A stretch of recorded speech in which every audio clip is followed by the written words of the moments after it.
Bonjour et bienvenue dans l'émission Le Mag. On est en direct sur Cool FM, en direct également sur les plateformes des réseaux sociaux.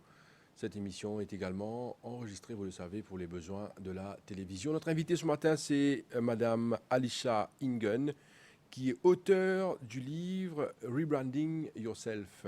Alisha Ingen, bonjour. Bonjour Osian. Bonjour et merci d'avoir accepté notre invitation pour l'émission de ce matin. Avec Alors, plaisir. une émission spéciale parce que à la MBC, dans nos émissions, on trouve également de la place.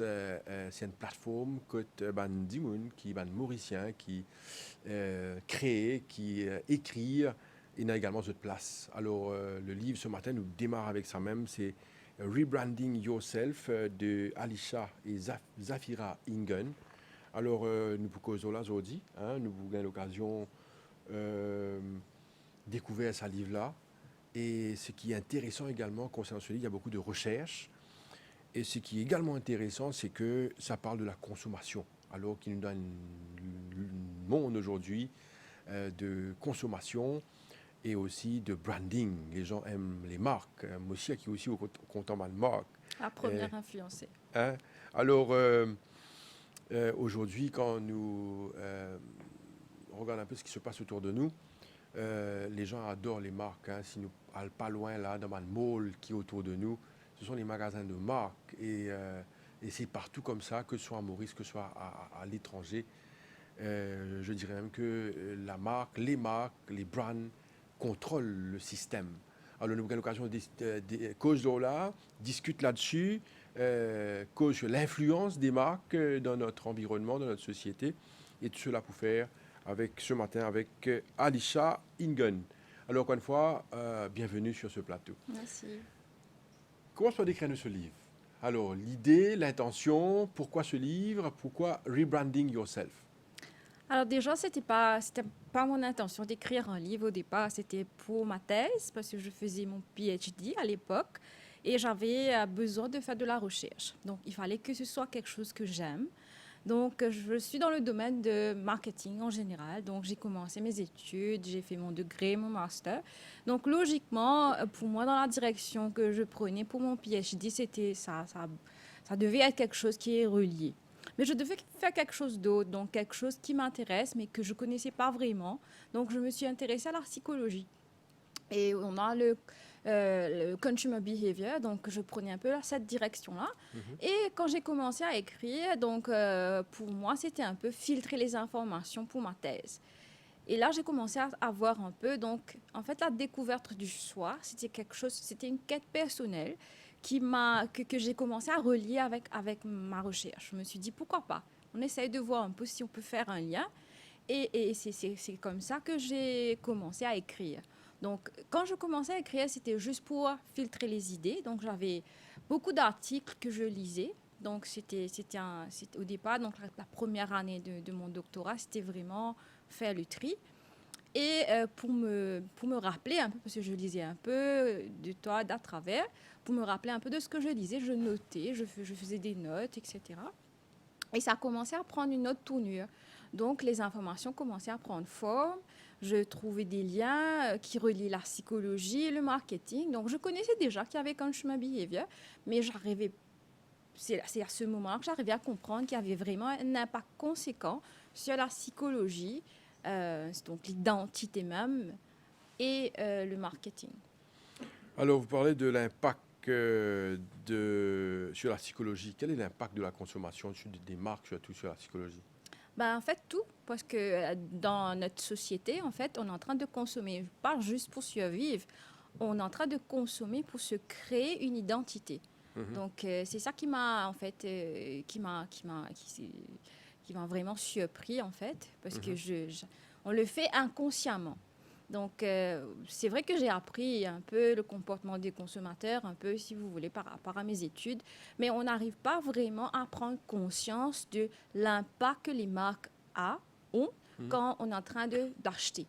En fait, on se crée une identité au fur et à mesure qu'on évolue en tant qu'être humain. Et bon, les marques vont nous dire qu'on est en train de s'aligner avec leurs valeurs. Mais moi, ce que je comprends, c'est que maintenant, on s'aspire. Il y a quand même cette facette, cette dimension de la marque où we are going to look up. On veut être comme, par exemple, une célébrité. Et par exemple, une célébrité, eh ben, elle va refléter une marque particulière. Et donc, du coup, je me posais la question, est-ce qu'on s'aligne avec les marques ou est-ce que c'est les marques qui dictent nos valeurs? Et là, ça devient effrayant. Oui, mais est-ce que l'être humain aujourd'hui ne suit pas la tendance? Est-ce qu'on n'est pas en quelque sorte dirigé à accepter, à consommer ce que nous voyons? Est-ce qu'il n'y a pas psychologiquement une certaine comment on va appeler ça cette tendance à toujours présenter des choses Oui, à plusieurs reprises, que ce soit dans les publicités, dans les adverts, juste pour que les gens arrivent à prendre des décisions. Et, c'est le système. et cela influence beaucoup les décisions des gens par rapport aux marques. Oui, c'est le système, en fait. C'est un système capitaliste. Donc, c'est un système qui a, jusqu'aujourd'hui, a bien marché, a bien fonctionné. Parce que on a dans le monde entier, on a vu qu'il y a d'autres systèmes qui se sont écroulés, donc, comme le communalisme, etc., qui ne marchaient pas forcément. Et le capitalisme, donc, pour promouvoir des compagnies qui font un profit. Et on se dit, là, le consommateur a le choix. Donc, ça, c'est bien. Bien sûr, mais le problème qui se pose aujourd'hui, c'est trop d'informations. Donc, quand on a trop d'informations, on a trop de choix, on se perd un peu, si vous voulez. Moi, je trouve que c'est un peu ça, en fait. Il y a la recherche empirique qui sort de ma thèse, qui va promouvoir un peu tout ce qui est donc, le côté consommation et on est en train d'acheter consciemment, on fait tout ce qui est éthique, etc. Mais de l'autre côté, tout ce qui est inconscient, donc impulsif, des décisions qu'on prend, pas forcément, comme vous dites, pas forcément parce que, justement, parce qu'on est en contact avec tellement de choses. Les plateformes sociaux nous proposent tellement de choses. On se dit qu'on n'est pas maintenant branché sur les médias traditionnels. Mais il y a quand même d'autres plateformes et maintenant, les marques, ils vont s'adapter. Ils ont déjà un pas en avant, si vous voulez, sur tout ce qui est les plateformes digitales. Donc, c'est différent. Le consommateur n'est pas forcément au courant comment les marques se positionnent maintenant. Par exemple, on appelle le product placement dans des films. Donc, c'est pas un marketing qui se fait directement. Donc, vous voyez un acteur qui est en train d'utiliser une marque et vous n'allez pas, vous, en tant que consommateur, être conscient que c'est quelque chose qui va rester dans votre système. Mais quand vous allez prendre des décisions pour la consommation, mais ça va revenir. Donc, est-ce que c'est éthique? Oui. Est-ce que c'est légal? Oui, je ne sais pas. Donc, c'est la question que je me pose. Et à travers le livre, il y a des exercices qui permettent aux consommateurs, aux lecteurs, de prendre conscience de tout ça. Donc, justement, pour qu'ils ont ce empowerment-là. C'est ce que je voulais, en fait. On va parler un petit peu sur le livre avant d'entrer dans d'autres détails, surtout sur la consommation.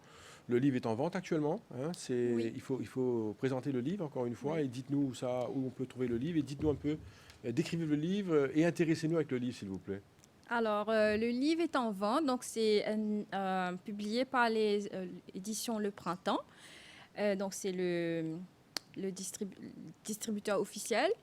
C'est aussi en vente dans tous les book courts, les bookstores à travers l'île. C'est à 500 roupies. Donc, ça a été écrit par moi et ma sœur. Donc, c'est pour ça que vous voyez Zafira Ingen. Moi, j'ai fait tout ce qui est contenu sur la recherche et elle, donc, elle m'a soutenu tout ce qui est, disons, les poèmes. Donc, il y a aussi les poèmes dans le livre. Il y a des exercices pratiques. Il y a des histoires, des anecdotes de vie qu'on propose aux lecteurs à travers au début de chaque chapitre pour se connecter un peu avec ce qu'on raconte. Donc, c'est très interactif. C'est pas juste pour des étudiants qui s'intéressent au domaine du marketing ou du branding. Pour moi, c'est genre un self-help. Tous ceux qui veulent découvrir de l'autre côté du marketing, qu'est-ce qui se passe pour l'évolution personnelle aussi. Et vraiment, ça aide à se remettre en question. Très très bien. Alors, pour vous demander, vous savez, aujourd'hui, si nous parlons de l'île Maurice, on est très axé sur tout ce qui se passe à Bollywood. Hein, on a cette tendance à travers les films et les jeunes aujourd'hui, ils s'associent beaucoup à ce qu'on voit dans les films. Très focalisé également sur le western.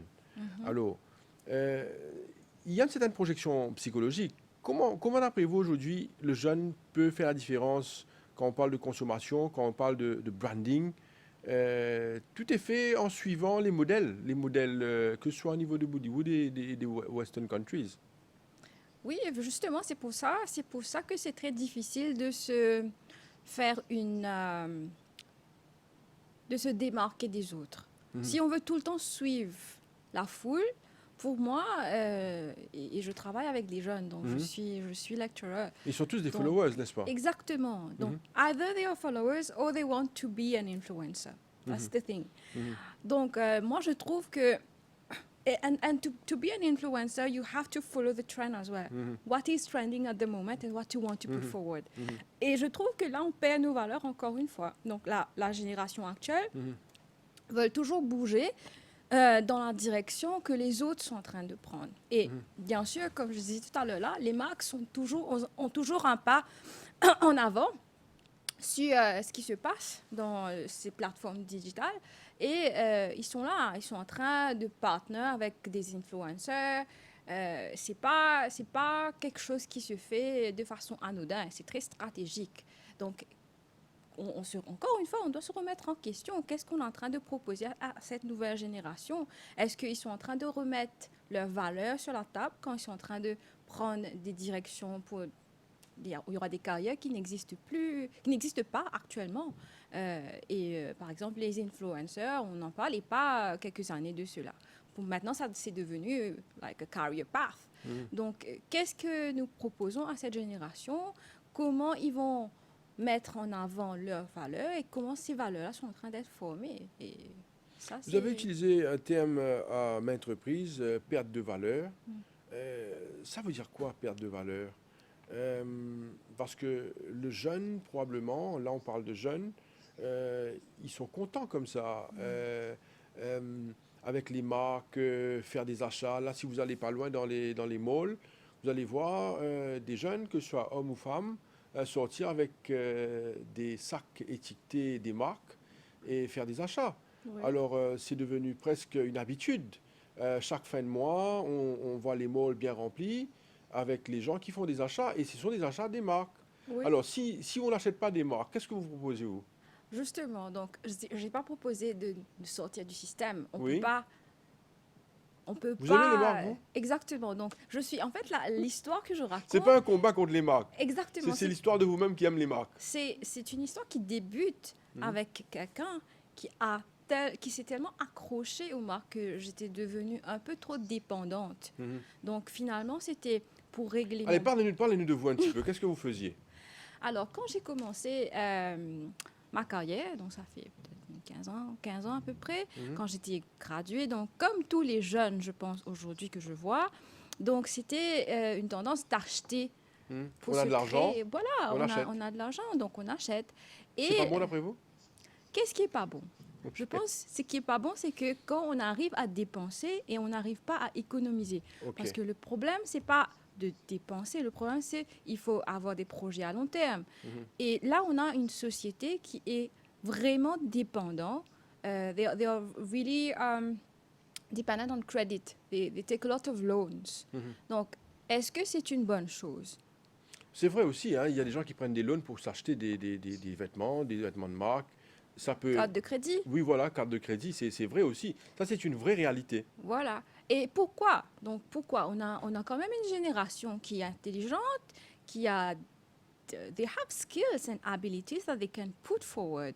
Donc, nous, notre devoir, donc moi, je travaille avec eux, donc c'est de montrer leur force. Comment ils peuvent mettre en avant, pour moi, c'est ça leur valeur. Qu'est-ce qu'ils peuvent donner, qu'ils peuvent différencier Donc, ce n'est pas juste pour les jeunes, c'est pour tout le monde. On revient à vous, là. Parlez-nous de vous. Vous étiez en train de Alors parler oui, de votre donc propre ça a commencé expérience. avec ça. Donc j'ai commencé à à me rendre compte que je dépensais. Je voyageais beaucoup en fait. Je Oui. voyageais. Moi, j'achetais pas juste avec des produits, comme vous Oui. dites, des marques. Je voyageais beaucoup. Donc Pour quand aller on acheter à voyage, l'étranger? exactement. Donc OK. on dépense beaucoup à l'étranger. Bien On sûr. réalise pas. Et Oui. la carte de crédit, ça explose très rapidement. Oui. Donc j'ai commencé à comprendre après quelques années que si je voulais économiser pour faire des projets à long terme, acheter une voiture, acheter une maison, etc., ben, je devais vraiment prendre compte de mes dépenses.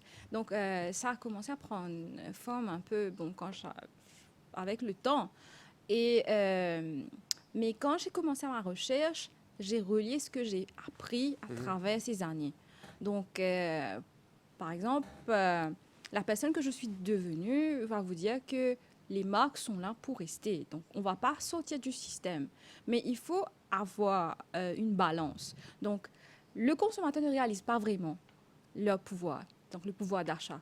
Donc, pour l'instant, c'est un peu, moi je pense, que les marques nous dictent un peu nos valeurs. Donc, si on remet un peu la balance, parce que c'est nous, c'est demand and supply, donc c'est nous qui achetons. Donc, ce qui va marcher, c'est que si on remet un peu cette balance-là. Donc, moi, quand j'ai évolué avec le temps, j'ai commencé à comprendre que, bon, il faut avoir quand même un budget de dépenses, mais aussi un budget pour économiser. Ben, c'est pas facile parce qu'on est, on est entouré des marques et ils sont là directement en train de nous influencer, mais aussi très subtilement, donc à travers nos loisirs, à travers des célébrités, à travers des gens qu'on admire. Ils sont tout le temps in the background. Donc, il faut pouvoir filtrer les informations et il faut... donc, moi, je pense que la meilleure façon de consommer, c'est de se raccrocher à nos valeurs et à la vision long terme qu'on a de ce qu'on veut devenir. C'est pour ça qu'il faut retourner à soi. Donc, dans le livre, c'est ce que je parle. Il faut se retourner à soi pour pouvoir comprendre qui on est et qu'est-ce qu'on veut faire. Et non pas l'inverse. Donc, de ne pas se dire que, ah, je vois X personne, donc X célébrité ou X influencer, je l'admire, donc je vais le suivre. Donc c'est ça les followers, maintenant c'est quelque chose de très trendy. Je ne dis pas non, on peut suivre très bien quelqu'un si, bien sûr, la personne s'allie à nos valeurs, mais pouvoir comprendre nos valeurs, il faut comprendre qui on est. Donc il faut retourner un peu en soi-même. Est-ce qu'on peut dire aujourd'hui que les jeunes, la jeunesse ou les gens n'ont pas d'identité? Ils sont à la recherche, il y a trop de copies. Trop de copies. C'est l'âge, en fait. C'est à cet âge-là qu'on découvre qui on est, Ouais. en fait. C'est toute la recherche de la psychologie vont vous dire que c'est à cet âge-là qu'on essaie de découvrir qui on est. Et peut-être c'est ça, peut-être un peu la génération Z. Ils sont en train de découvrir. Ils ont tellement d'informations autour d'eux. Et là, pour filtrer ça, ça devient assez encombrant. Est-ce que vous pensez que... enfin, là, on voit que le problème est sérieux. On voit que le problème est sérieux. Est-ce que vous pensez que on a besoin d'être dirigé, d'avoir des gens pour nous montrer? Parce que si on se base uniquement sur les brands et la projection psychologique des brands, tous les jours on voit la même chose. On regarde par exemple les célébrités et les jeunes veulent absolument copier les célébrités. Alors, c'est pas évident aussi, ça. Oui, bah, les jeunes ont besoin, bien sûr, De guide. de guide, pas de contrôle. C'est ça la différence. La différence, c'est quand vous avez dit, c'est répétitif. Donc, c'est un technique marketing. Ne pas être trop longtemps, mais de façon répétitive. Pour être in your mind, donc pour être présent, quand vous allez faire des achats ou quand vous allez prendre des décisions de consommation, il faut être tout le temps là. Mais je pense que pour pouvoir guider ces jeunes-là, et pas juste les jeunes, pour pouvoir guider tout le monde, les consommateurs. Exactement. Il faut avoir un autre type d'éducation. C'est-à-dire prendre conscience de qu'est-ce qu'on est en train de faire avec notre pouvoir d'achat. Donc, je pense que la situation aussi est prête et un peu en la faveur des consommateurs. Moi, je suis assez positive parce que je pense que la situation économique est assez difficile en ce moment. Et le consommateur ne va pas juste acheter pour l'instant. Et on voit déjà. Parce que, il faut entrer dans la réflexion avant. On voit déjà. Est-ce que ce livre et ce que vous faites, vos recherches, sont un signal d'alerte? Je pense qu'il faut prendre conscience. Je pense que c'était un des facteurs les plus importants pour moi quand j'ai commencé, quand j'ai fini en fait. Quand j'ai commencé, c'était OK, mais après, j'ai pris quand même 4 ans à finir ce livre. Mhm. À un moment donné, c'était assez dur, mais je pense que ce qui m'a fait finir, c'était cette motivation. Je voulais absolument que ma recherche, c'était pas juste pour les académiciens, juste pour un public technique. Ça devait prendre une autre direction. Je devais absolument montrer ma recherche à un lecteur qui n'est pas familier avec Mhm. le marketing. Parce que je pense qu'il y a vraiment euh, une... C'est vraiment important, en fait, pour que tout le monde sache qu'est-ce qui se passe. Voilà. Est-ce que vous pensez que le consommateur est quelque part trompé? Ben, écoutez, moi, je suis de l'autre côté de la scène. Hein. Je connais tous les techniques marketing. Euh, je- et on remet en question dans le marketing l'éthique. Par exemple, à quel point est-ce que c'est éthique quand le consommateur devient impulsif? Quand Mhm. vous êtes au supermarché, vous êtes près de la caisse et il y a il y a des produits qui vous tentent. Donc, Mhm. c'est des techniques de base qui poussent le consommateur à faire des achats impulsifs. Donc, ça, c'est des petits trucs.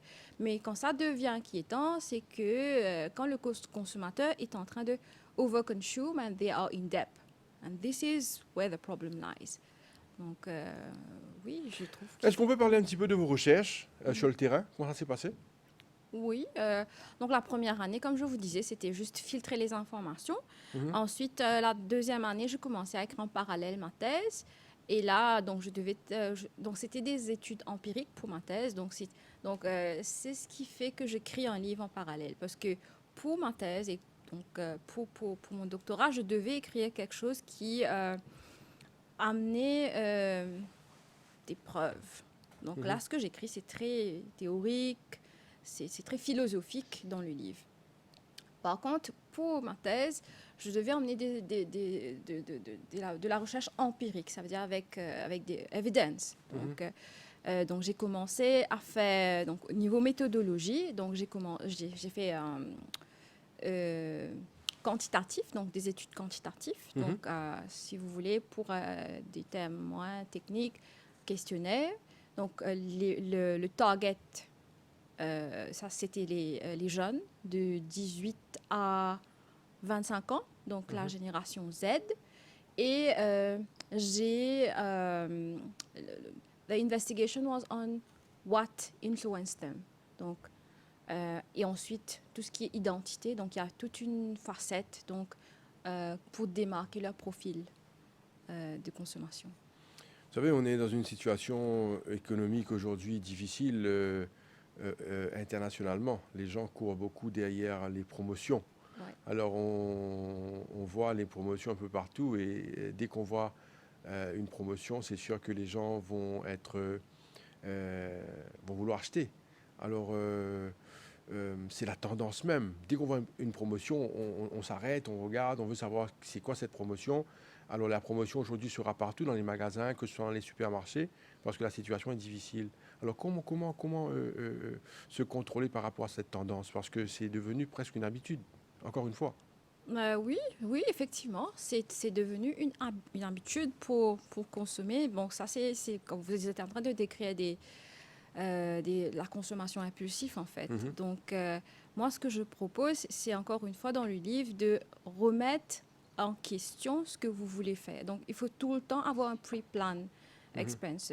Donc, en fait, c'est relié à ma propre expérience en tant que impulsive shopper. Mhm. Donc, tous les mois, par exemple, on doit avoir un budget sur chaque catégorie d'achat qu'on veut faire. Par exemple, le grocery, clothing, travel, if you have the budget. Et ensuite, de ne pas dépasser ce budget-là. Mhm. Donc, si vous avez un grocery à faire tous les mois et vous êtes chef de famille, ben vous devez, you have to stick to what you have as a budget.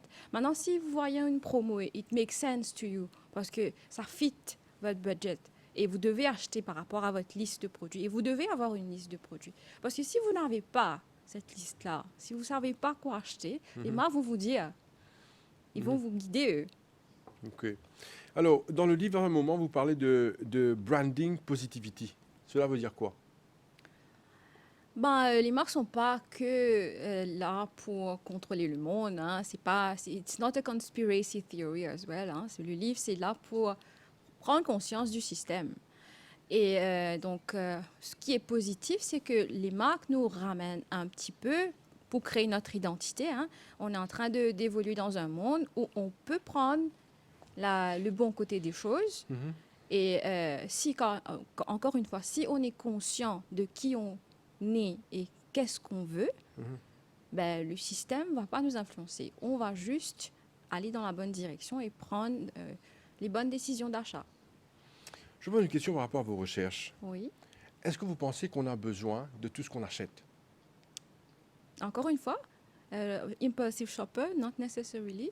Donc, si on a encore une fois une liste de qu'est-ce qu'on veut, vous allez voir que les dépenses sont là juste comme il faut. Non, on va se rebaser encore une fois sur vos recherches. Hein. Alors, est-ce que vous pensez que chaque consommateur, quand on achète quelque chose, est-ce qu'on a vraiment besoin de cette chose? Ou est-ce qu'on l'achète, peut-être on ne va jamais l'utiliser, peut-être c'est une chemise, c'est une paire de chaussures, c'est un pantalon qu'on a peut-être oublié dans l'armoire pendant peut-être 6, 7, 8 mois, 1 an, on n'a jamais Ça nous porté arrive le tous, vêtement. hein? Voilà. Exactement. Alors, est-ce que vous pensez que quand on consomme, quand on achète quelque chose, on a vraiment besoin de l'article, de ce qu'on a acheté? Déjà, moi, je poserais la question pourquoi on l'a acheté si on n'a pas besoin. Voilà. Et comment ça se fait qu'on n'a pas besoin, mais on l'a acheté quand même? Voilà. Parce que, en fait, les marques ne vendent pas que the core product, donc ce que vous voyez. Ils vendent beyond that. Ce qu'on est en train d'acheter n'est pas le produit. Ce qu'on est en train d'acheter, c'est... donc, il y a le côté hedonique. Donc, ça veut dire ce qui relie à nos émotions. C'est ce qui est en train de blur the line, en fait, actuellement dans la consommation. Donc, par exemple, là, vous parlez des produits, par exemple, luxury products. Par exemple, j'achète une montre. Je n'ai pas besoin d'une deuxième montre. Peut-être je vais acheter 2 et voire 3 chaque jour pour porter une montre. Alors, c'est un peu ça que vous voulez expliquer? Oui, c'est relié à nos émotions. C'est Voilà, relié voilà. à ce qu'on veut. Ça s'appelle des social products. Donc, c'est ce qu'on veut projeter. Encore une fois, ça relie à notre identité. Ce qu'on veut projeter aux autres. Ça relie. Dès que ça relie à nos émotions, ça devient compliqué.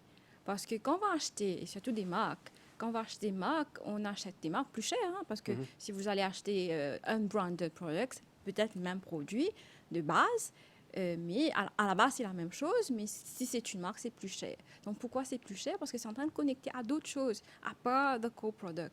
Donc, vous savez, on a tous une fierté de porter quelque chose, de projeter une image. Et c'est ça, what they are appealing to is that. Donc, il faut faire la balance. Il faut se dire, est-ce que c'est ça que je veux, c'est dans cette direction-là que je veux évoluer? Donc, encore une fois, ça nous ramène à nos valeurs. Alors, vous savez, il y a une étude qui a été faite au Japon. Alors, je ne sais pas si vous avez voyagé, vous êtes allé au Japon, peut-être? Japon, non. Japon, pas encore. Alors, je vous encourage à aller au Japon parce que le Japon a une conception de ce que vous présentez. Alors, vous allez voir qu'au Japon, les gens ne vivent pas dans de grandes maisons. Dans de très petites maisons. Déjà, l'espace même, ils arrivent à concevoir des maisons en utilisant l'espace restreint. Alors, et puis, vous allez voir que le Japonais, il ne met pas beaucoup de choses dans sa maison. Peut-être les choses les plus élémentaires, les plus essentielles, comme une table, probablement une chaise, et pas beaucoup de choses. Alors, le Japonais s'exprime et dit que on n'utilise pas toutes les choses qu'on a dans sa maison. Alors, si on réfléchit, chacun chez soi, les choses qu'on a dans notre maison, est-ce qu'on l'utilise vraiment? Ou est-ce que c'est là sans être utilisé? Probablement, quelqu'un a une table, il va acheter une deuxième table sans se débarrasser de la table qu'il avait déjà. Alors, peut-être chez nous, on a cette tendance à tout garder, à tout conserver. Si vous avez une armoire, vous achetez une deuxième et vous allez toujours garder ce que vous avez. On ne se débarrasse pas des choses qu'on n'utilise pas. Est-ce que vous avez remarqué ça aussi? Oui, en fait, c'est une société de consommation. C'est pas pour rien qu'on dit qu'on consomme sans arrêt. Et on nous a pas éduqués pour donner. Mhm. Par exemple, le modèle C'est même. important ce que vous dites là. Hein? Oui, On ne nous a pas éduqués pour partager, pour donner, pour offrir. c'est pas, le système n'est pas fait pour. C'est pas notre faute en fait, parce on est là, on nous a appris à consommer. Il faut consommer.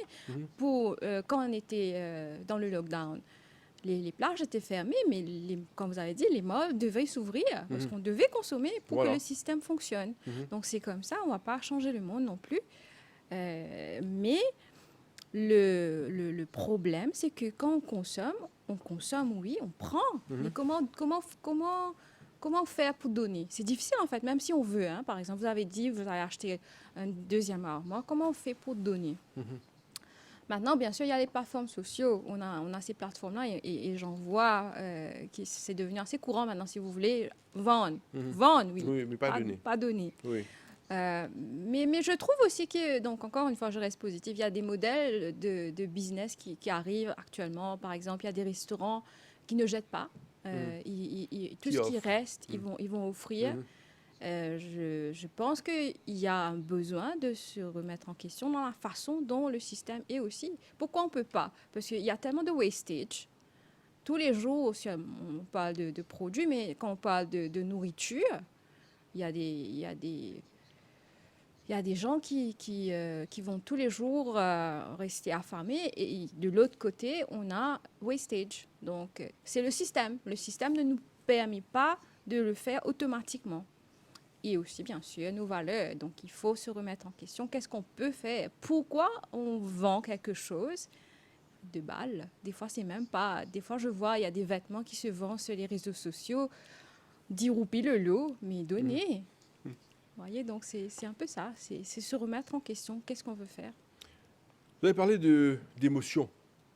Est-ce que vous pensez que l'achat est aussi un contrôle de ces émotions? Il y a des gens qui achètent et ils disent « j'achète pour me déstresser ». Oui. Est-ce que vous pensez que c'est vrai aussi? Vous achetez pour vous déstresser? J'allais vous dire la même chose. Donc, j'ai commencé à réaliser que quand j'achetais, c'était parce que c'était une thérapie. En fait, on dit en fait shopping therapy. Voilà. Déjà que le terme est dans notre... on l'utilise, c'est déjà quelque chose. Hein? Oui. Et moi, j'ai réalisé ça. J'ai réalisé ça avec le temps que je le faisais. Et moi, je mangeais beaucoup, en fait. Oui. Donc, je consommais à travers la nourriture, je me sentais bien, je sautais, etc. Je me suis dit, mais pourquoi? Pourquoi je le fais? Et je pense qu'il y a beaucoup de gens aussi qui peuvent très bien se reconnaître là.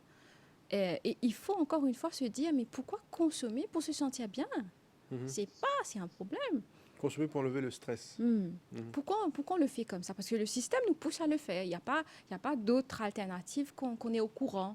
Donc, c'est ce que je propose dans le livre. Il y a d'autres alternatives pour se sentir bien, pour se sentir mieux, si vous voulez. Et ce n'est pas juste la consommation. Au contraire, la consommation va nous montrer une direction. On va finalement se sentir peut-être plus stressé parce que si notre carte de crédit commence à exploser après un moment, ça va être plus de stress encore. C'est pas top. Alors, c'est ça, vous avez parlé des émotions. Ça, j'aimerais revenir là-dessus. Est-ce que vous pensez que l'émotion joue un rôle dans l'achat, dans la consommation? C'est un des termes centraux que le marketing utilise pour se connecter avec l'audience. Pour faire la différence, donc les marques il y a toute une dimension qui se connecte avec nos émotions. Donc, l'excitation, the happiness, par exemple, satisfaction et excitation sont deux termes très distincts dans le marketing. Donc, par exemple, si on provoque l'excitation, ça va pousser le consommateur sur tout ce qui est impulsif. Donc, je ne dis pas que c'est totalement... Bon, au niveau éthique, il y a tout le temps une question qui se pose, bien sûr, mais je dis que c'est quelque chose qui se fait, oui. Alors, on va terminer l'émission dans quelques minutes. On parle de self-assessment exercise dans le livre. Alors, comment est-ce qu'on peut faire cet assessment? self-assessment, comment est-ce qu'on peut faire ça? Je suis sûr qu'il y a beaucoup de personnes qui nous écoutent, qui nous regardent et qui aiment acheter, qui peut-être font partie de ces personnes qui font des achats impulsifs. Alors, quel est le message que vous avez pour ces gens? On ne peut pas dire aux gens d'arrêter d'acheter, Non, pas du tout. surtout pas. Alors, ils ne vont pas nous écouter. Non, faire des Mais achats intelligents. Oui, comment faire? Voilà. Comment faire? Donc, moi, je propose des exercices très, très fun, très pratiques dans le livre.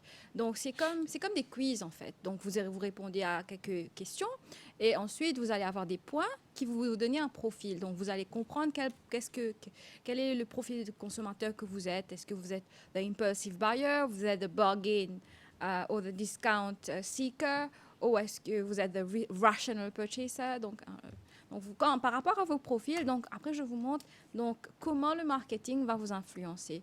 Donc qu'est-ce qui est mis en avant sur ce genre de consommateur, sur ce genre de profil de consommateur. Et ensuite, bien sûr, donc le livre va évoluer un peu sur différentes dimensions. Tout ce qui est éthique, par exemple. Est-ce que vous êtes quelqu'un qui va regarder, par exemple, le packaging pour voir qu'est-ce qu'il y a? Et encore une fois, comment le marketing va vous influencer. Donc, c'est très interactif. Et c'est pas pour que le consommateur sorte du système, non. C'est pour que Pour réfléchir. Oui, exactement. Pour réfléchir et surtout pour faire, comme je dis, smart buying.